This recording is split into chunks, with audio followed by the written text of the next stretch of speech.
भाग 2 नाहक बळी. हळूहळू दिवस सरत होते.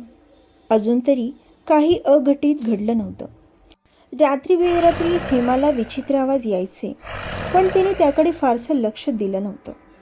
तसंही सासूने तिला भूतकाळात ह्या वाड्यात काय घडलं होतं हे सांगितलं नव्हतं, म्हणून हेमाला कधी भीती अशी वाटली नाही.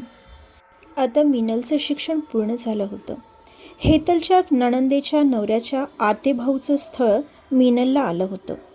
मुलगाही चांगला होता, घरचेही मनमिळाऊ होते. एवढंच होतं की मुलगा परदेशात होता आणि लग्नानंतरही तो बायकोला घेऊनच जाणार होता. त्यामुळे होकार द्यावा की नकार हे हेमा आणि हितेशला कळत नव्हतं.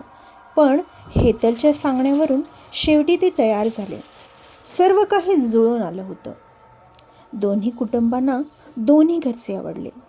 लवकरच साखरपुडा झाला आणि अवघ्या 15 दिवसातच लग्न झालं, कारण मुलाला लगेच परत परदेशात जायचं होतं. मिनलचा पासपोर्ट वगैरे तयार झाला होता. मग देवदर्शनानंतर म्हणजेच लग्नानंतर अवघ्या 5च दिवसात मिनल आणि तिचा नवरा परदेशात निघून गेले. आता घरात 2 मुलेच असायची. त्यातही तरुण हॉस्टेलवर राहत होता. कॉलेज शहरातच होतं त्याचं.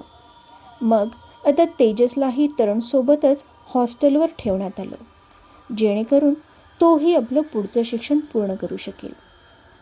आता दोन्ही मुले हॉस्टेलवर राहू लागली होती. सुट्टीच्या दिवशी दोन्ही मुले आई, आजी आणि बाबांना भेटायला येत असायची. हितेश तर रोजच त्याच्या कामासाठी शहरात जात असायचा, पण दुपारपर्यंत तो यायचा आणि मग जेवण झाल्यावर शेताकडे जायचा. मग दिवसभर सासू सुनाच असायच्या.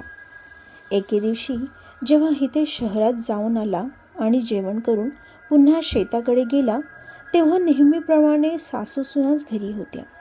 तोपर्यंत शेजारची बाई आली आणि सासूला बोलावू लागली. सासूकडे तिचं काम होतं. मग सासूही थोड्या वेळात गेली. आता घरात फक्त हेमाच होती. 5-10 मिनिटं गेली असतील. तोपर्यंत वरच्या मजल्यावरून आवाज येऊ लागला. कोणीतरी जोरजोरात दार वाजवत होतं. आधी तर हेमाला वाटलं की बाहेरून कुठून तरी आवाज येतोय, म्हणून तिने दुर्लक्ष केलं. पण पुन्हा तोच आवाज येऊ लागला. मग हेमा वरती गेली. आवाज झोपाळ्याच्या मागे असलेल्या खोलीतून येत होता. मग हेमा हळूहळू त्या खोलीकडे गेली. पुन्हा जोरजोरात आवाज येऊ लागला. तिला आधी भीती वाटली, मग नंतर तिने हिम्मत करून दार उघडायचा प्रयत्न केला आणि दार लगेच उघडलं गेलं. हेमाला आश्चर्य वाटलं की दार आपोआप कसं उघडलं.